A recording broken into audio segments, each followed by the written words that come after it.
Es una persona muy especial para mí. que, eh, Así que no digas Mirichi.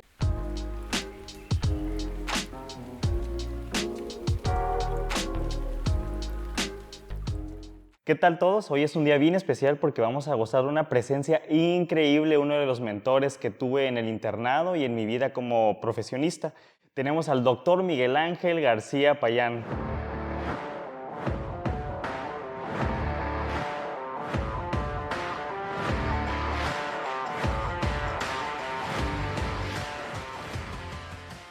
¿Qué tal? ¿Cómo estás? Un gusto, un gusto. Pues preséntate con el público, por favor. Soy el doctor Miguel Ángel García Payán.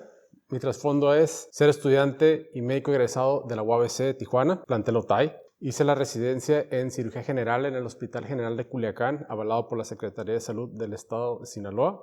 Luego hice la alta especialidad de endoscopía gastrointestinal en la Ciudad de México, en el Hospital de Pemex, avalado por la UNAM. Y posteriormente el adiestramiento de endoscopía bariátrica en la ciudad de Tijuana. Bueno, para mí el doctor Miguel es una persona muy especial para mí, aunque no me esté viendo ahorita, pero es de las primeras personas que empezó a creer en mí. Él siempre me decía, me daba la importancia sobre cómo confiar más bien confiar en mí y hacerme creer que ya soy doctor en esta etapa. Y ahorita que dices, eres endoscopista, ¿cómo empiezas? ¿Cómo elige uno? ¿Cómo elegiste ser endoscopista? ¿Por qué? ¿Qué te motivó? Cuando yo hice la residencia de cirugía general, me acuerdo que tuve la oportunidad de hacer una rotación dentro del mismo hospital con el maestro, saludos, Efrén Gallardo, Saludos. y con mi otro gran maestro y amigo Víctor Gallardo en el área de endoscopía. Ellos son gastroenterólogos y son endoscopistas allá en el Hospital General de Culiacán. Me abrieron la oportunidad y la puerta a la ventana para entender un poco más de la endoscopía enfocada en patología gastrointestinal.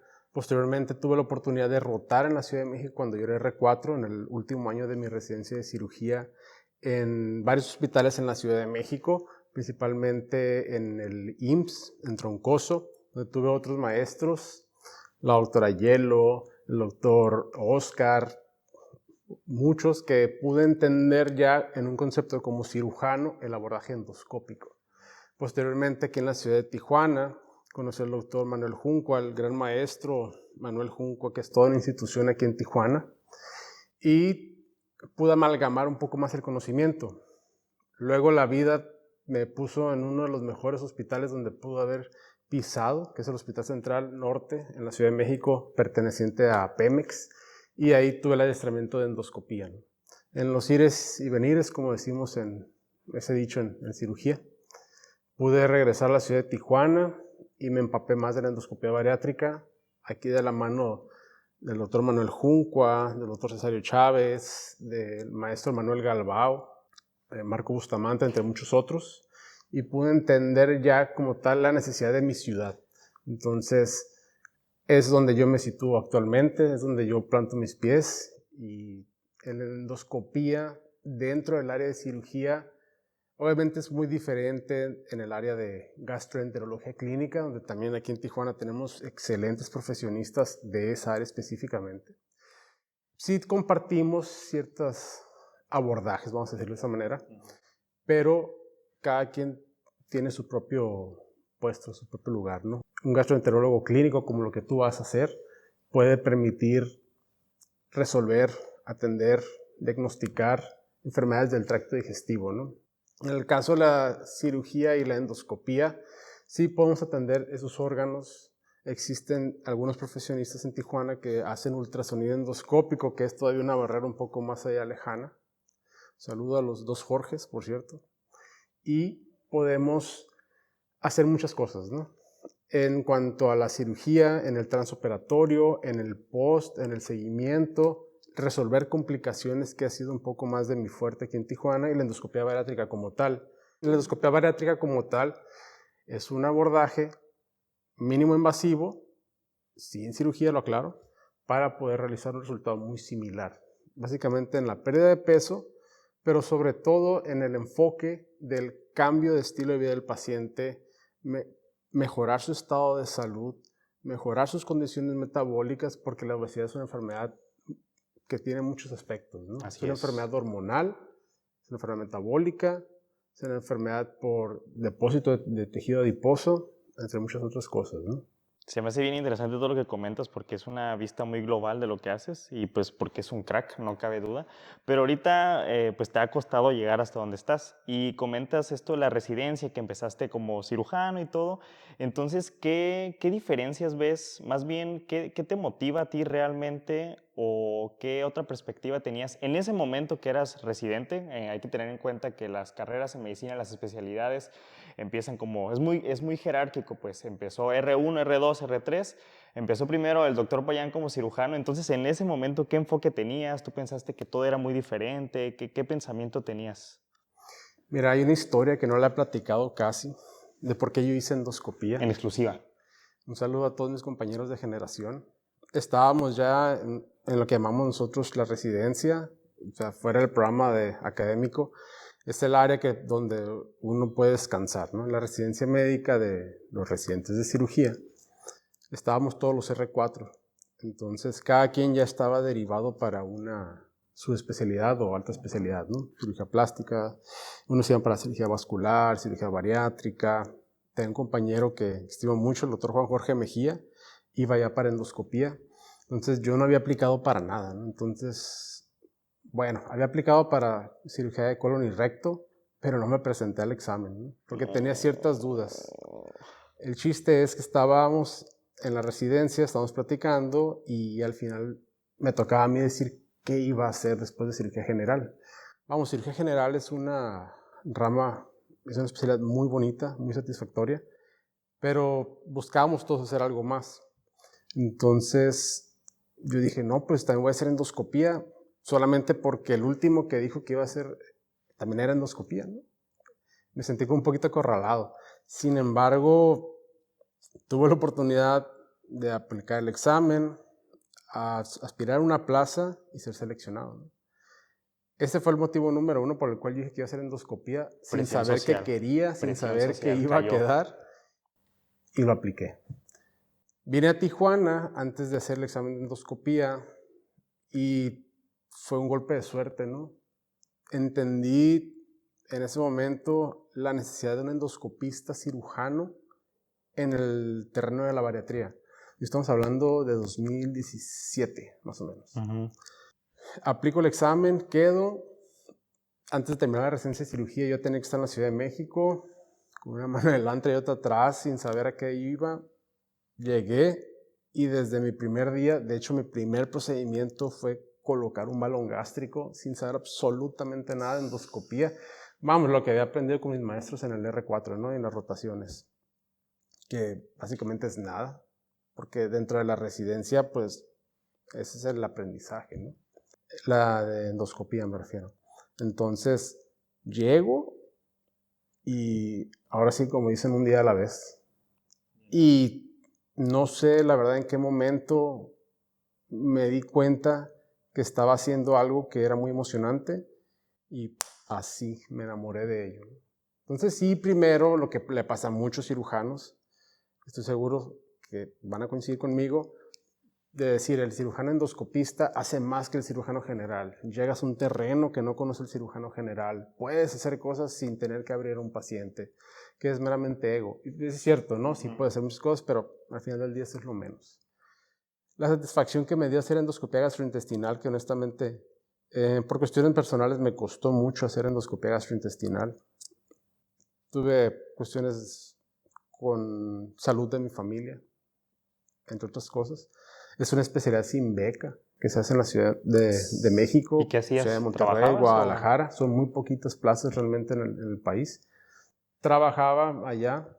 Quiero mandarle un saludo al doctor Moisés. Vamos a hacerle forward para que vea este video porque fue uno de los primeros que me echó la mano en la Ciudad de México, que ya en otro momento contaremos esa historia.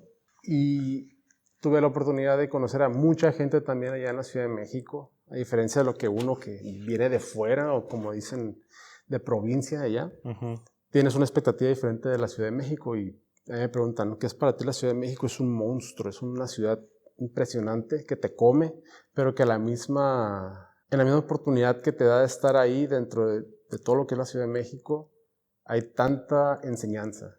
Es el mejor lugar en el país para hacer una residencia. Entonces, no Aprovecha, existe... dale. ¿Por qué es el mejor lugar? ¿Qué dirías? ¿Por qué? Mira, todos sabemos, sobre todo estando acá en la esquina del país, México es un país que tiene centralizado casi todos los recursos. Entonces, en medicina no es diferente. Pues básicamente creo que son 18 escuelas de medicina que tienen muchos recursos. Todos los hospitales grandes allá en la Ciudad de México tienen la tecnología más avanzada. Hay miles de pacientes que te brindan la oportunidad de entender y aprender con ellos. Hay muchos modelos biológicos y ex vivo. Hay simuladores de endoscopía. Muchas otras cosas que ya también empieza a ver aquí en la ciudad de Tijuana. Pero estamos igual en pañales, ¿no? Entonces la Ciudad de México te permite como profesionista en medicina hacer una alta especialidad, hacer una especialidad troncal con la tecnología que vas a tener en Estados Unidos, en Europa, porque todo queda ahí. Pero también depende mucho del estudiante, ¿no? Si tú vas a la Ciudad de México y crees que solamente por estar ahí vas a aprender, tampoco. Entonces la oportunidad que uno puede tener estar ahí, se tiene que aprovechar porque es lo mejor, es la crema innata. Están los doctores que escriben los artículos, los que hacen los libros, están todas las marcas competentes en endoscopía, al menos, o en lo quirúrgico. Pues los meros, Olympus, todo lo que llega ahí. Fujinon, lo que quieras, todo está allá. Y hay muy buenos maestros. Y por ejemplo, tú vienes de, como dijiste, de provincia, llegas a un lugar tan grande con tanta tecnología, ¿qué adversidades tenía Payán ahí? Como no estás acostumbrado a eso, pues. Pues es que hay de todo, hay muchas historias. Desde el transporte, desde el miedo que te vean, porque te reconocen de volada y dicen, este es de provincia, este no es de aquí. Y esa misma idea que llevamos nosotros, que en la Ciudad de México hay mucho crimen, que por ser de otro lado te van a hacer tonto, etc. Mira, si yo te dijera que es mentira, pues iba a caer en eso, en una mentira. Afortunadamente a mí me fue muy bien y nunca me pasó nada malo. Para mí la Ciudad de México tiene muchas cosas muy buenas que se quedan grabadas en mi historia. Y yo puedo decir puras cosas buenas, la verdad. Entonces, a mí me pasó, por ejemplo, perderme en el metro, ¿no? Perderme en el metro y tengo una amiga allá, la licenciada Alejandra Silva, que me decían, tú te pierdes en el metro y actúa como si conocieras, ¿no? Entonces, ¿para dónde vas? No, pues yo voy para Barranca del Muerto y pues si vas para el lado contrario, ¿no? Segurísimo, ¿no? Y ya, te bajabas, transbordabas y te ibas al otro lado, ¿no?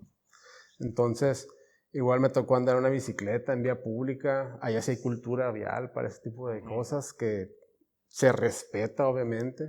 No es que no se respeta aquí en Tijuana, ¿no? Pero allá es lo común. Tener que dialogar con muchas personas, a veces fingiendo el acento, etcétera, pensando yo que me iban a querer ver la cara o nuestras cosas. El tráfico horrible que cuando yo regresé a Tijuana dije, jamás voy a padecer de eso y mira, todos los días hay aquí tráfico, ¿no? Es verdad.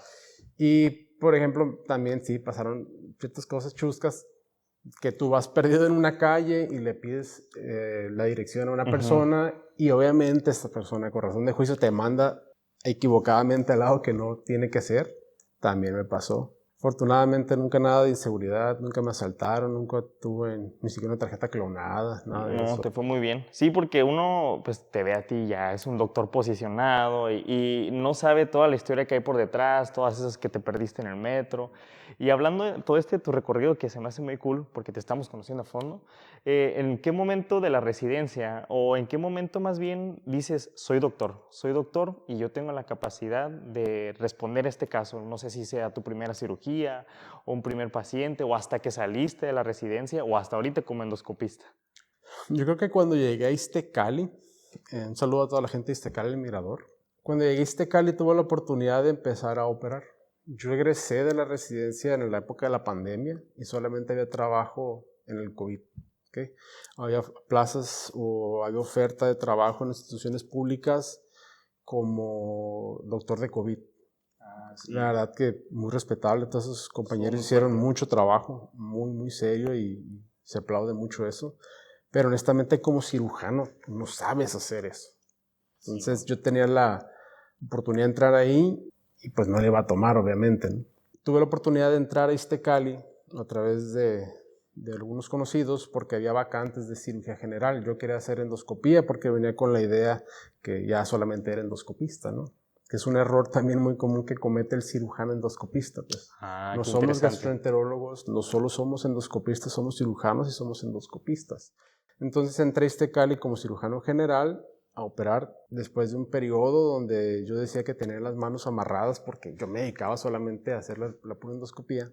Y poco a poco, gracias a la confianza de los pacientes que tuve en Iztecali, la confianza de los directores, subdirectores que me tocó conocer en su momento, todos los colegas que estaban conmigo, fue donde te conocí a ti, por ejemplo, conocí a otros doctores muy buenos que ya ahorita van a hacer su residencia, que siguen trabajando en Iztecali, como el doctor Juan Herrera, por ejemplo, un saludazo, el doctor Lino, la doctora Carla, la doctora Juárez, muchos otros, y a operar como cirujano general.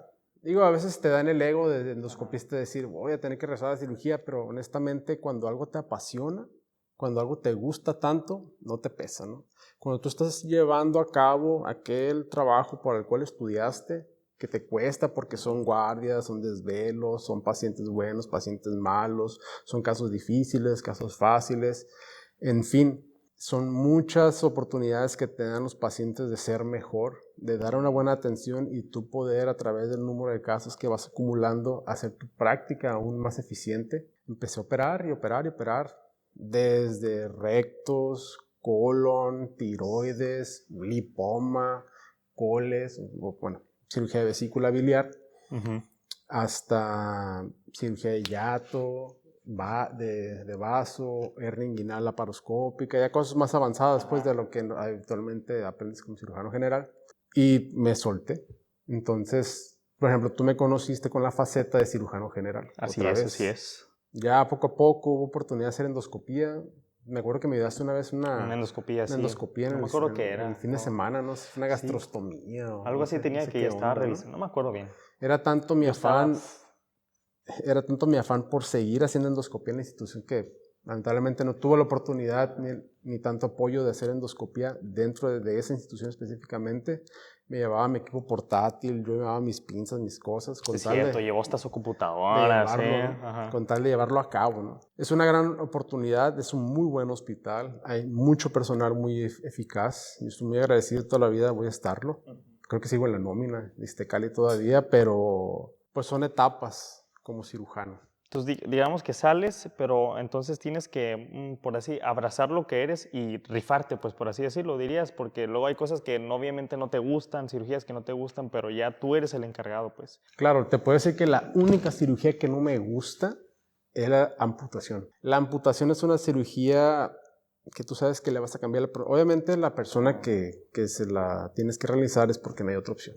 Ya cirugía vascular, traumatología o medicina interna no tiene más opción que ofrecer al paciente y hay que retirar un miembro. Desde quitar un dedo hasta quitar una extremidad completa, ¿no? Entonces, porque incapacitas a la persona o aumentas el riesgo de una úlcera por presión, de aumentar más la inmovilidad del paciente, que se asocia a otro tipo de enfermedades. Y siempre retirar un extremo, por ejemplo, que lo más común es una amputación supracondílea, de lo que hace un cirujano general, una amputación transmetatarsiana, no me gustaba, pues. Me podía mucho porque yo sabía que le estaba quitando vida al paciente.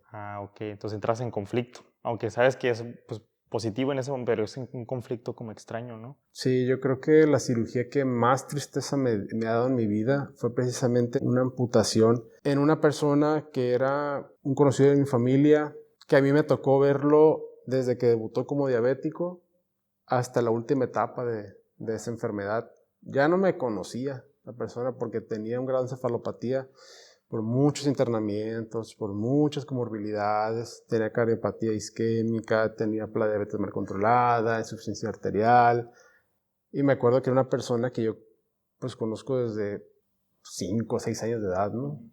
Entonces, y me tocó verlo para las últimas etapas de su vida, ¿no? Y me tocó atenderlo y no le fue bien por el pronóstico ligado a su enfermedad de base, ¿no? Finalmente falleció y te quedas con pues ese sentimiento encontrado, ¿no? Sí, y en este proceso que dices es bien interesante porque a veces uno ve a los doctores y dicen, no, es que son desalmados, siempre son muy duros, pero aquí comentas una parte muy humana, que fuiste un acompañante. Obviamente, pues pasan más casos como eso. ¿Cómo tú abordas eso? ¿Qué es lo que haces para que no te pegue mucho? ¿Qué? Pues mira, tú lo sabes, ¿no? Tú ya eres un doctor. Los médicos somos personas y nos pesan mucho las complicaciones de nuestros pacientes, nos pesan mucho los resultados que van en contra de lo que uno busca. Obviamente, después del paciente, de su familiar, el que más quiere que le vaya bien a una persona es el médico que lo está atendiendo. Yo he tenido complicaciones porque me alcanza la estadística. Sí, eso es normal. Uno siempre, es lo que dicen muchos doctores, uno nunca se levanta en la mañana pensando voy a lastimar a un paciente. Uno lo que busca siempre es ayudar de forma objetiva a una persona. Ahí involucras lo subjetivo. Pero, por estadística, los procedimientos está descrito que pueden complicarse. En el caso de la CEPRE, que es un procedimiento de alta demanda técnica en algunos casos en endoscopía, donde se puede generar una perforación, una pancreatitis post-CEPRE, un sangrado, temprano o tardío, y a todos nos ha pasado. Sí, como dicen, ¿no? La única forma de evitar complicaciones es pues no haciendo procedimientos. Sí, y bien decimos en cirugía, al que no se le complican es porque no opera. Entonces, o uno tiene que acompañar al paciente y resolver esa complicación, claro, obviamente, o estar al pie del cañón de lo que se necesite. Aquí en Tijuana hay muchos doctores que se dedican a resolver complicaciones. Por ejemplo, el doctor Sergio Lee. Le mando un gran saludo al maestro Sergio Lee. Está el doctor César Romero. Está el doctor Manuel Juncua. El doctor Cesario Chávez. Pudiéramos pasar toda la hora aquí platicando de nombres, ¿no? De los cracks. Tijuana tiene muchos médicos que son muy buenos en resolver complicaciones porque su experiencia y su conocimiento se lo permiten. Entonces, cuando uno tiene un caso complejo, cuando uno tiene un paciente difícil, cuando los instrumentos, aunque sean nuevos, la tecnología ese día no funcionó igual, uno tiene que aprender a resolver, ¿no? Digo, no como los memes que resolver. Él resuelve, para que sepa. Uno tiene que aprender a enfrentar la situación y de eso tratar de sacar el mejor resultado posible, ¿no? Hay veces, y que es lo más común que pasa, la llegada tardía del paciente a un servicio de salud, el deterioro progresivo del paciente por su enfermedad o ciertas negligencias que los pacientes pueden tener por omisión o por no tomarse bien el tratamiento, por hacer caso omiso a las indicaciones del doctor, hacerle caso a la vecina, que eso sí pasa. Es real. Esos memes son por algo. Se traduce en un pronóstico peor. ¿Qué es un pronóstico peor? Que tengamos menos oportunidad y posibilidad de sacar adelante a una persona. No, dices algo bien real y bien padre, porque a veces uno en su formación dices voy a hacer todo perfecto. Obviamente la perfección no se puede lograr por más que uno desee. Y a todas las personas que están, en este caso doctores o enfermeros que están en este camino, ¿qué consejo das tú para afrontar eso? Porque obviamente uno nunca está preparado totalmente, ¿no? Pues mira, yo creo que la perfección no es algo que tengamos que alcanzar, porque el día que la alcances vas a dejar de ser perfecto. La perfección es algo que tenemos que siempre seguir. Es una constante que más que inalcanzable es algo que es como el cielo, pues no que lo puedes tocar, pero siempre tienes que apuntar hacia arriba. Entonces es una forma continua de mejoría. Es una forma para siempre tratar de hacer lo mejor con el paciente. Si estamos hablando específicamente de esto, ¿no? Sí. Cada cirugía tiene que ser mejor a la previa, cada endoscopía tiene que ser mejor a la anterior, porque así vas a poder, a través del número de casos acumulados, lograr un mejor servicio. De nada sirve hacer un procedimiento 100 veces si está mal hecho. Vas a ser mejor en hacerlo peor. Ok, entiendo. Siempre tienes que estudiar, tienes que ver las guías, hay que ir a congresos, hay muchas clases que se pueden tomar por YouTube, hay muchos reels en Instagram que te ayudan, que te sacan de un apuro. Y por ejemplo, hay unos memes muy conocidos ahorita, muy chistosos en cirugías, que sale o videos, no sé, en reels, que sale el doctor viendo un tutorial en YouTube de cómo hacer un procedimiento quirúrgico. Eso sí pasa. Todos, bueno, mucha de la generación que se acompaña de las redes sociales y la tecnología de este tipo, lo hace porque tú puedes ver a través de la experiencia de otro ciertos pasos críticos. Un paso crítico, entre paréntesis, es el paso específico que va a permitir el éxito en la cirugía y cómo hacerlo para no regarla, para no equivocarte. Entonces, cada vez hay más y más y más videos de cómo hacer las cosas. Entonces, práctica, práctica y práctica. Y tú diciendo esto, ¿recuerdas tu primer cirugía? Primer cirugía, no sé si estás tú solo. Mi primer cirugía, no, claro que sí, no estaba solo, sí me acuerdo muy bien. El doctor Arodi Rocha, le voy a mandar un saludo al maestro Arodi Rocha. Estaba con mi compañero de internado, el doctor Guillermo Pérez. Un saludo también para el Memo. Estábamos en 2011 en el internado, en Seguro Social. El doctor nos dejó hacer una apendicectomía.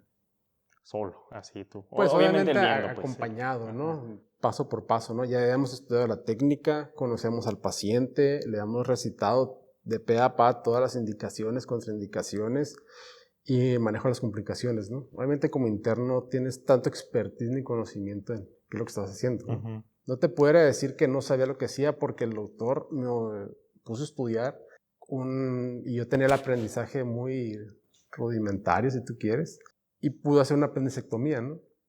Me acuerdo que imaginé el muñón y todo fue bien, ¿no? Se fue de alta el paciente, uh-huh. Todo salió en orden, ¿no? Esa fue la primera cirugía en la cual yo pude participar como cirujano, ¿no? ¿Y qué te hizo sentir? ¿Que cuando se fue la persona, que todo está bien? Que... Mira, yo tenía claro que no iba a ser ni internista, ni ginecólogo, ni mucho menos pediatra, y comprendí que cirugía era la opción. Me fui al servicio social a San Quintín, en un hospital público que está allá, perteneciente ahorita, pues en aquel entonces era IMSS Oportunidades. Yo era médico pasante de servicio social y es una plaza que no mucha gente quiere porque te toca hacer el internado por segunda vez, con un poquito más de conocimiento, con más herramientas, porque tenías a los R3 y R4 de su rotación de campo. Cuando uno va a terminar la residencia, el último año, la especialidad, te manda 6 meses o 4 meses, dependiendo el hospital, a hacer un servicio social, pero como especialista. Entonces, el residente último año es quien toma la decisión, es quien opera, es quien hace todo. Mira. Tuve la oportunidad de conocer a un excelente amigo y hermano que no nos vemos muchos, pero hasta la fecha lo estimo demasiado, el doctor Heriberto Castillo, que me enseñó pues básicamente las técnicas quirúrgicas que él llevaba a cabo, ¿no? Como residente. Siempre me acompañó de la mano y la doctora Luz Rascón, la doctora Alma Ojeda, hacíamos cesáreas, apendicectomías, hernias, un montón de cosas. Hacíamos ellos y yo, porque nunca me dejaron solo. Entonces me fueron guiando, ¿no? Para cuando entré a la residencia te puedo decir que preguntaron, ¿cuántas cirugías has hecho? Pues ninguna. Porque no era yo el que estaba en el adiestramiento quirúrgico. Claro. Era un pasante, era ni siquiera médico general, que acompañado de especialistas de alta calidad lleva a cabo ciertos procedimientos quirúrgicos, que no es lo mismo. Entonces, ya al momento de la residencia aprendí a hacer muchas cosas y tengo muy buenos maestros que me enseñaron a operar. Y pues sí, la primera cirugía que te dejan como residente es una apendicectomía. La clásica, ¿no? Es la clásica porque es de lo más común. Mi primera cirugía en la cual participé en la residencia, en el R1, en el Hospital General de Los Mochis, fue una apendicectomía con el doctor Mejía. Y así vas escalando, pues, porque las cirugías te las ganas conforme vas aprendiendo, conforme vas demostrando que eres hábil, conforme vas cuidando a los pacientes. Entonces, no solamente por tener un título de residente o un papel que te diga que eres residente significa que tú ya puedes operar. Claro. Te lo tienes que ganar y te lo ganas a base de trabajo, esfuerzo y estudio. Y ahorita en todo esto que comentas y todo el viaje que estás haciendo en el pasado, pues ya estás tú en un lugar y estamos recordando tus épocas de residente, tus épocas de pasante, de interno. Imagínate que estuviera ahorita aquí enfrente el doctor García Payán, pero semestroso, que apenas entró, que está en medicina, está a la mitad, no sé qué pensamientos tenía. Ponte a estudiar, loco. ¿Qué consejo le darías? Y también pues a toda la gente que nos escucha, a los que están buscando ser doctores, a los que están dudando, a los que están cansados ahorita, están desvelados, ¿qué consejo les darías? Vas a tener que censurar aquí, ¿no? Déjate de güey. Te voy a decir por qué. Cuando estaba, yo creo que entre octavo semestre probablemente, yo quise renunciar a la carrera de medicina, quería estudiar gastronomía. Acababan de abrir en la UABC en Ensenada la carrera de gastronomía y yo quería tirar todo por la borda, ¿no? Ahorita que en paz descanse mi papá, casi me mete una madriza cuando le dije que quería renunciar y tan agradecido estoy. Porque yo puedo decirte que lo que hago es mi pasión y lo hago todos los días. Todos los días hago un procedimiento diferente, obviamente, ¿no? A veces opero, a veces endoscopía, muchas cosas. Y todo lo que hago me gusta. Siento que una de las cosas más importantes es encontrar, pues como que tu pasión y poder proyectarla al trabajo, ¿no? Y ahorita que me comentas, se hace bien curada porque como tú, siendo tan joven, disciernes que si tu pasión es o la gastronomía o este camino que ya tenías recorrido en la medicina. Mira, te voy a decir algo que casi nadie sabe, honestamente. Un día estaba parado por ahí del octavo semestre fuera de vicerrectoría, donde nos dan los títulos a todos en la UABC, donde todo el mundo se toma la foto de que ya me gradué, etcétera, ¿no? Estaba parado afuera en la puerta, yo con una solicitud diciendo voy a darme de baja, porque quería estudiar gastronomía. Acababan de abrir en el plantel de Ensenada la carrera de gastronomía como tal, la licenciatura. Tengo un primo, una amiga, se inscribieron todos y dije, yo me voy a dar de baja, ¿no? Porque me gustaba mucho también lo otro. Pero mira, por algo pasan las cosas. Mi papá, que en paz descanse, casi me mete una friega cuando le dije que quería renunciar a medicina, porque yo quería estudiar gastronomía, ¿no? Yo me miraba viendo Iron Chef y todos esos programas que hace mucho tiempo salían, ¿no? Entonces, al final del día lo que hice, di la mitad de la currícula de baja, me pasé a otro grupo, terminé después, pero conocí a gente que hoy son mis hermanos, ¿no? Y de ahí me pude ir a otro hospital a hacer el internado, calculando lo que me hubiera tocado si me hubiera quedado con la generación previa, donde también tengo muy buenos amigos. Y de ahí ha sido un caminar. Entonces, pude hacer cirugía, pude hacer endoscopía, regreso a Tijuana y hago las dos cosas. Obviamente dirigido a lo que yo como cirujano general certificado puedo hacer. Y por ejemplo, en todo esto hay un momento que tú tienes mucha duda, mucho, pues estás viviendo el estrés de la carrera, las cosas que vives familiarmente. Siento que es algo muy común en la carrera y en cualquier otra carrera. ¿Qué consejo le das a alguien como para abordar esa duda y saber que el camino que uno está eligiendo es el correcto, por así decirlo? Yo creo que, como dice mi maestro Ramón Montiel, esto no es para todos. Y ahí podemos tener dos puntos. Esto no es para todos significa que hay personas que entran a la carrera y que a lo mejor no los llena, ¿sale? Pero uno tiene compañeros que se ve que le ponen todas las ganas y te motiva eso, contagiarte de personas que tienen ese ánimo. Y siempre en medicina pasa eso, ¿no? Siempre encuentras a uno más con el que te haces su hermano, tu aliado, tu amigo, y puedes seguir creciendo como estudiante de medicina. ¿Okay? Lo importante es nunca estar solo. Y la otra cosa es ir al psicólogo, la verdad. Es importante llevar terapia. Todo el mundo tenemos algo, la verdad. Todo el mundo tiene algo guardado que te limita a poder desenvolverte o ser tu 100%. Entonces yo sí creo que todas las personas deben de recibir atención psicológica, obviamente por alguien que esté muy adentrado en el tema de manejo o terapia con profesionistas. Porque hay muchos tipos de psicólogos, así como hay muchos tipos de médicos. Entonces eso siempre es importante porque están llegando los internos a su internado de pregrado, los pasantes a su servicio social, los residentes a su programa académico de residencia de especialidad, con muchas vulnerabilidades, con muchas debilidades, pero también con actitudes que no son las adecuadas. Uno se debe al paciente, ¿ok? Uno tiene trabajo porque hay pacientes. Entonces, muchas veces hay actitudes de las personas por tener problemas psicológicos que se reflejan en la atención de una persona. Creo yo que las personas que están en los hospitales ya se sienten muy mal como para que tú llegues con tus problemas y los hagas sentir peor.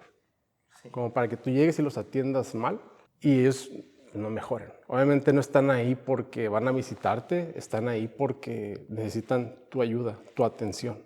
Si tenemos mejores médicos con salud emocional, podremos dar una mejor atención. El médico no es perfecto. Por ejemplo, el médico no sabe de nutrición clínica. Ese es el nutriólogo.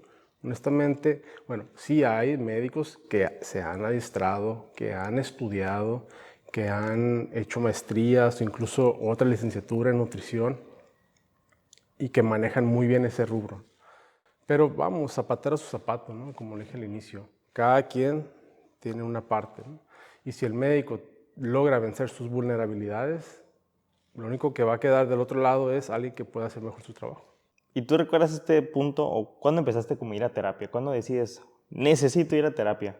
Bueno, yo tuve una experiencia traumática donde fallecieron simultáneamente 4 amigos cuando estaba en la preparatoria y pude ir al psicólogo. Bueno, tuve la necesidad de ir a un psicólogo y un tanatólogo, que no es lo mismo, y resolver esa situación. Entonces, actualmente yo puedo decir que he retomado el ir a terapia simplemente por mis planes de vida, ¿no? Soy un papá joven, busco herramientas para lograr una mejor educación de mi familia y pues lo retomé. Tengo una pregunta, aprovechando que lo dijiste, un poco personal. Eres doctor, tus tiempos y tu carrera no es como las demás. ¿Cómo combinas eso? Porque eres humano y eres papá. ¿Cómo combinas esa vida? Yo creo que eso da tela para muchos podcasts, ¿no? Y uno lo puede ver en los reels en Instagram, en los memes en Facebook, donde tú quieras. El médico, pues se tiene que partir en muchos para poder ser uno u otro, ¿no? Una vez vi en internet una imagen donde había 3 círculos y decía escoge 2. El primero era salud, el segundo era amor y el tercero era éxito. Entonces decía escoge 2 de esos 3. Es imposible tener todo. Es una frase muy, muy trillada, ¿no? Pero el poder entender que el médico es una persona, el médico es un ser humano que también se puede equivocar, obviamente no en el actuar de tu profesión. Somos seres humanos imperfectos, ¿no? Que estamos atendiendo a otros seres humanos que también tienen un desperfecto. ¿Qué te toca hacer? Dar lo mejor posible, académicamente, emocionalmente, físicamente, porque pues al menos nuestro trabajo demanda bienestar físico, el estar parado muchas horas. Hay cirugías, por ejemplo, cuando trabajo con los doctores, los oncólogos, son cirugías de 7, 8, más horas a veces, ¿no? Estar parados ahí sin parar, valga la redundancia, ¿no? Sin paso a paso, siguiendo la cirugía hasta que termine. A veces no puedes ni ir a orinar, no puedes ni comer. Tienes que estar ahí desde que inicias hasta que terminas. Sí, la gente luego pregunta, ¿y cuándo van al baño? No van, así de fácil. No van. La mente es poderosa, ¿no? La vejiga se cierra porque se cierra, ¿no? Entonces al final del día los esfínteres vienen siendo tus mejores amigos. Y en ese momento tú estás para el paciente, ¿no? Entonces luego como, luego descanso, luego hago las demás cosas. Y termino lo que me preguntaste. ¿Cómo puedes compaginar todo? Una red de apoyo. La red de apoyo, y eso ustedes lo saben, la red de apoyo de tu pareja, de tu familia. Ocasionalmente tienes que echar mano a tus amigos para que te cuidan a los hijos o te los recojan de la escuela, las guarderías, porque somos trabajadores como cualquier otro. Los médicos que trabajan en un sector de la salud, por ejemplo, público, como IMSS, Hospital General, Ixtecali, ISSSTE, etc., pues tienen un horario de empleo, de 7 a 8, cuando es jornada completa, ¿no? De 8 a 2, de 2 a 8, etcétera, ¿no? Entonces, son personas que tienen un ritmo y una rutina. Como el que trabaja en una oficina, en un despacho contable, que tiene sus horas de trabajo, su hora de comida, etcétera. Somos personas como cualquier otro. Así. Sí, yo quiero nomás decir un disclaimer, por así decirlo. Yo con el doctor aprendí muchas cosas, pero más que nada aprendí que el paciente Y eso es lo que dice, a veces uno se enoja, tiene tanto trabajo y está desvelado que olvida que las personas que están ahí enfermas en el hospital son amigos, son padres, son madres y en su momento como que a veces la carga de trabajo te hace olvidarlo. Pero a mí el doctor siempre me lo recordó y es algo que siempre estoy bien agradecido. A pesar de que estaba bien cansado, molesto, él me dijo, mira, si fuera tu papá, ¿cómo quisieras que lo trataran? Si fuera tu hermano, si fuera esto, entonces dale esa atención que se merece por el simple hecho de ser persona. Entonces, un crack, eso es algo que hace un doctor. Antes de todo, eres una persona, eres un humano, el doctor es un padre, es todo, y además es un endoscopista. Fíjate, a mí se me quedó muy, muy, muy grabado. Yo era R1, o sea, significa que está en el primer año de la residencia. Un doctor, un colega que estimo mucho, el doctor Joaquín Estrada, que está en Culiacán, es cirujano oncólogo. Él era R4, o sea, él era la máxima jerarquía. Entonces, me toca ver cómo él, primero, que un cirujano traiga estetoscopio, Littman Cardiology, porque se jactan de que los cirujanos no sabemos usar los estetoscopios, solamente escuchamos el peristaltismo y ya. Sí es cierto, o sea, hay casos donde nada más eso es lo que necesitas saber. Segundo, que sea educado. Entonces, vi cómo el doctor le pidió permiso al paciente de poderlo atender. Entonces, el paciente tenía dolor, necesitaba, me parece que fue una apendicectomía, necesitaba atención y el doctor tuvo la gentileza, la sutileza y la educación de pedirle permiso al paciente para que lo pudiera revisar, para que lo pudiera auscultar. Entonces, ahí me hizo el clic. Son personas, somos seres humanos, todos nos podemos quejar, todos podemos estar acostados en esa cama, nunca sabemos cuándo vamos a necesitar.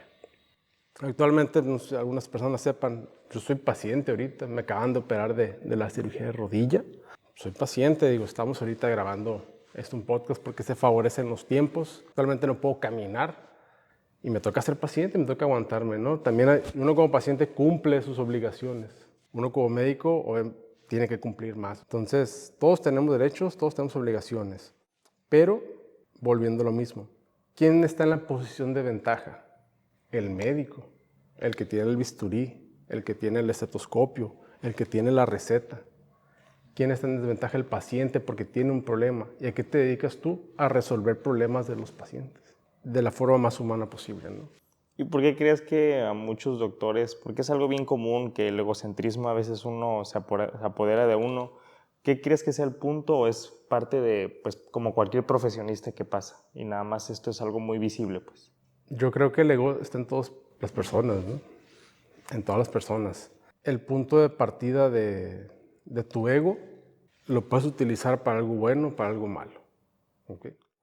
Hay doctores que no aceptan una recomendación ni por un colega ni por un paciente porque se sienten con el conocimiento absoluto. Y vamos, hay personas que sí saben mucho. Es imposible que todos sepamos todo, ¿no? Pero hay personas que están muy preparadas, que saben mucho, son muy leídas. Y sí es muy fácil que alguien de un menor rango, hablando de la residencia, ¿no? Por ejemplo, o del interno, el adscrito, pues le cambias una idea si tú no tienes la validez científica para refutar lo que tú estás diciendo, ¿no? Entonces, obviamente no te voy a hacer caso, porque al menos, poniéndome en ese ejemplo, ¿no? Yo Sí, ya claro. leí, yo ya estudié, yo ya hice, tengo la experiencia, pero también hay que estar abiertos al diálogo y a cambiar de ideas, ¿no? Sí, se me hace bien interesante. Y ahorita quiero retomar la parte que, muy importante que dices que haces lo que te gusta y lo disfrutas. De tu trabajo, cuando te despiertas, ¿qué es lo que más te gusta, que hasta te emocionas, que dices, sí, me toca esto, me toca hacer esto? Cuando se programan CEPRES. La CEPRE es un procedimiento avanzado de la vía biliar. Es una endoscopia específica de las vías biliares donde la causa más común son piedras atoradas en el conducto biliar. Entonces es un procedimiento que tiene cierta demanda técnica, que tienes que llevar una expertise para hacerlo. Es que el reto de complicaciones es bajo, pero son complicaciones serias. Entonces tienes que ser bueno haciendo CEPRE. O también me ha tocado, en muchos casos, resolver endoscópicamente complicaciones de bariatría, fuga de manga gástrica, fuga de bypass, estenosis. O sea, pacientes complejos, difíciles, donde tú instalas un tratamiento que a veces se resuelve así o a veces toma tiempo, pero que le evitas una cirugía a una persona, le cambias la vida, le puedes salvar la vida a una persona. Entonces, ese tipo de circunstancias difíciles de abordar, siempre con un equipo multidisciplinario, ¿no? Yo me apoyo mucho con el doctor Sergio Lee, que para mi gusto es el mejor cirujano de casos complejos en todo México. Y podemos sacar adelante ciertos pacientes. Ese tipo de detalles, como son cosas muy finas, por ejemplo, también está el doctor Alberto Michel aquí en Tijuana, que es muy bueno, tiene mucha experiencia en eso, es cirujano bariatra, pero ha tenido un abordaje endoscópico muy bueno, pues hay que reconocerlo que el doctor es muy bueno. Y le he aprendido también 2, 3 cosas, ¿no? Y pues mi maestro, el doctor Junco, ¿no? ¿Y qué tipo de enfermedades alguien tiene que tener para que vaya a buscarte a ti, al doctor Payán? Yo como cirujano general certificado y endoscopista gastrointestinal certificado y con el adiestramiento en bariatría, como les había comentado o en algún video salió, me dedico a la atención de patologías quirúrgicas. Toda aquella enfermedad que se pueda resolver vía cirugía, lo podemos hacer, ¿sale? Trabajamos porque somos varias personas. Siempre mi colega, por ejemplo, es un cirujano laparoscopista avanzado, el doctor Mario Redondo, está el equipo de oncología, el equipo de urología, siempre, y de proctología, porque me toca, por la cuestión de la especialidad gastrointestinal de endoscopía, ver patología digestiva. Obviamente la patología digestiva, mucha es del gastroenterólogo clínico, ¿okay? Pero hay patología digestiva quirúrgica, como el reflujo, como las úlceras complicadas. Hablando un poco más de la endoscopia bariátrica, pues todas las estenosis, los sangrados, perforaciones, las fugas, complicaciones tardías y tempranas. Y en cuanto a la endoscopia digestiva, podemos realizar endoscopia alta, endoscopia baja, que es la colonoscopia, y endoscopia biliares. Dentro de esos procedimientos, pues se acompañan de cosas más avanzadas, polipectomía, resección de lesiones de la mucosa. Por ejemplo, una colonoscopía, que es de lo que más hago. Todo el mundo tiene colon, ¿okay? Todo el mundo tiene riesgo de cáncer de colon. Lamentablemente, la progresión de la enfermedad ha hecho que cada vez más temprano se estén diagnosticando casos de cáncer. Muchas veces ya en etapas donde no es tanto lo que se le puede ofrecer. Entonces, todas las personas a partir de los 45 años deben de realizarse una colonoscopía. Bueno, si tienen familiares de primer grado, ¿qué significa? Si el paciente que sabe estudiar, su papá tuvo cáncer 10 años antes de la edad del diagnóstico, ¿no? Obviamente, si los 45 años llegan primero, a esa edad, todos nos tenemos que hacer una colonoscopía. Hasta Will Smith ya se hizo una colonoscopía, ¿no? Lo subió el video y todo el rollo. Ryan Reynolds, ¿no? Ya a todo mundo nos toca. Y a veces detectamos lesiones pequeñas que se pueden quitar por endoscopía y eso ya te ahorra una cirugía. O podemos detectar lesiones que se tienen que operar, pero no es lo mismo operar un tumor de 2 centímetros a un tumor que mida 6 centímetros y que tenga compromiso de otro órgano. Entonces el oncólogo tiene que hacer una resección mucho más amplia, o el cirujano de colon y recto, que en Tijuana hay muy buenos cirujanos de colon y recto. Sí podemos prevenir y al final del día la medicina más barata es la medicina preventiva. Eso va a ayudar a que el paciente tenga una mejor calidad de vida, que no tenga necesidad de someterse a una cirugía, a menos que sea pues, estrictamente la única opción. O si el paciente va a cirugía, que tenga un mejor resultado, ¿no? Porque ya cuando un paciente llega a una etapa paliativa, donde no le puedes ofrecer nada más que acompañarlo bien hasta que el día que se muera, pues es muy diferente, ¿no? Claro. Entonces siempre mejor prevenir, ¿no? Pues, aprovechando esto y toda persona que quiera ir contigo, ¿cómo te puede encontrar? Tus números, tus redes. Bueno, el edificio donde trabajamos se llama Edificio Plaza Pacífico. Estamos ubicados en Zona Río, en la calle José Clemente Orozco, 10,122, consultorio 303. Ahí está el área de endoscopía, está mi consultorio médico. Tenemos otra vez las redes sociales, que es lo que estamos aprovechando. Baja Gastrointestinal en Instagram, Ahí lo vamos a en poner según Facebook nosotros. también. Y recientemente en TikTok, la verdad que yo no le sé mucho a eso. Me preguntan, ¿no que estás operado y estás ahí en redes sociales? Digo, son mis asistentes, ¿no? Hay que aprovechar. Y eso lo digo porque no soy solo. Yo no me mando solo a un trabajo solo, tengo un equipo muy importante. Los doctores que trabajan conmigo, los anestesiólogos, los doctores asistentes, el personal de enfermería que está entrenado en el área de endoscopía y en el área de cirugía, son parte de esto, ¿no? Hemos tenido afortunadamente gran parte de todos los pacientes buenos resultados y ha sido por eso, el trabajo en equipo, ¿no? Y que tenemos muy buenos pacientes, afortunadamente, ¿no? Como les decía, uno se debe a sus pacientes. Y bueno, ya por final yo quiero agradecerte por este espacio. Es algo que habíamos hablado desde hace mucho cuando yo era un interno y pensé que nomás era como un sueño y es algo que ahorita estamos concretando. Ya soy doctor, todo es real. Y primero que nada, pues nomás para que vean todo lo que hay detrás de un médico, todo el esfuerzo que hay y que al final el doctor es humano y al doctor le interesa que al paciente, que a ti que estás viendo esto, porque al final todos vamos a ser pacientes, a ti te vaya bien y tener ese acercamiento, porque a veces como que uno los ve inalcanzables, pero ese doctor es tu amigo, ese doctor es tu acompañante y entender que la relación médico-paciente no se refiere a regañar y a estar sobre el paciente, sino es un equipo. Y si el doctor o el paciente no hacen las cosas bien, las cosas no van a salir bien. Entonces, gracias a todos por este espacio. Ya tenemos las redes del doctor y muchas gracias. Nos vemos en otro episodio.